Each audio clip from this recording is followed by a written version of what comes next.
Students, welcome back to my channel. आज का हमारा टॉपिक है बड़े भाई साहब। बड़े भाई साहब क्लास 10th का स्पर्श का गद्य खंड का पहला पाठ है, जिसके लेखक हैं प्रेमचंद। प्रेमचंद जी का जीवन काल रहा है 1880 से 1936 तक। आज हम इस पाठ के कुछ महत्वपूर्ण बिंदुओं के माध्यम से इस पाठ को समझेंगे। बड़े भाई साहब। बड़े भाई साहब छोटे भाई से, छोटा भाई जो कि लेखक है उससे वो 5 साल बड़े थे। तो बड़े भाई साहब छोटे भाई से 5 साल बड़े थे और उनकी उम्र थी 14 वर्ष। कक्षा थी उनकी 9वीं और छोटा भाई था, उसकी उम्र थी 9 वर्ष और कक्षा थी 5वीं। ये था बड़े भाई और छोटे भाई के उम्र के बारे में। अब छोटा भाई लेखक जो है उनका व्यक्तित्व कैसा था कि वो छोटा भाई था, वो पढ़ाई पर कम ध्यान देता था। हमेशा खेल कूद पतंगबाजी का उसको शौक़ था।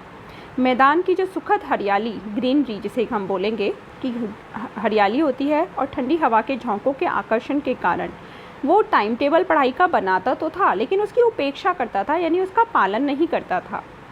लेकिन छोटे भाई के मन में अपने बड़े भाई के प्रति हमेशा सम्मान का भाव था और बड़े भाई से डर का भी भाव था। तो ये था छोटा भाई।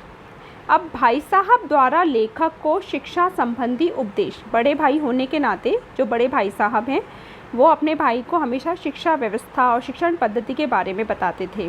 वो कहते थे कि आजकल की शिक्षा पद्धति ऐसी है जो हमेशा रटने पर बल देती है। पाठ्यक्रम को वो बोझिल बताते थे और लेखक को शिक्षा का महत्व बताते थे। छोटे भाई उसको हमेशा पढ़ाई का महत्व बताते थे और बोलते थे कि अभिमान कभी नहीं करना चाहिए और अभिमान छोड़कर सिर्फ अपनी पढ़ाई पर ध्यान देना चाहिए। भाई साहब की बातों का लेखक यानी छोटे भाई पर क्या प्रभाव पड़ता है कि लेखक का भाई साहब के सामने नतमस्तक होना, यानी वो अपनी सारी बातें, जो छोटा भाई है वो बड़े भाई की सारी बातों को मानता है।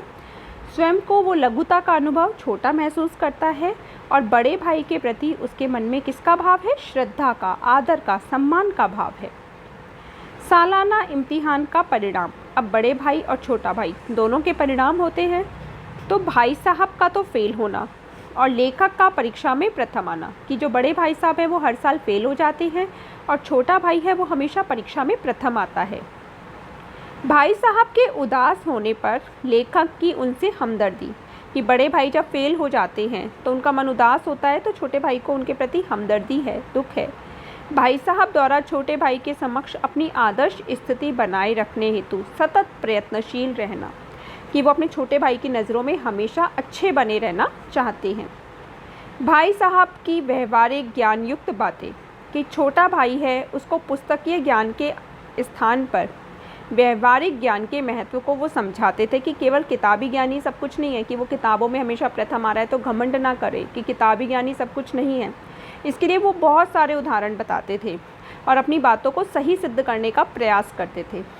और उदाहरण क्या बताते थे कि अम्मा बाबा को देखो कि वो उन्होंने कोई पढ़ाई नहीं की है, लेकिन फिर भी ज़िंदगी का तजुर्बा उनको उनसे कहीं ज़्यादा है। छोटे भाई को वो बताते थे कि अभिमान न करने की सलाह देते थे। छोटे भाई को बड़ी कक्षा में आने पर उसमें आने वाली कठिनाइयों के बारे में उसको पहले ही बताते थे। तो इस प्रकार बड़ा भाई और छोटे भाई की हमने कुछ महत्वपूर्ण बातों के माध्यम से इस पाठ को समझने का प्रयास किया।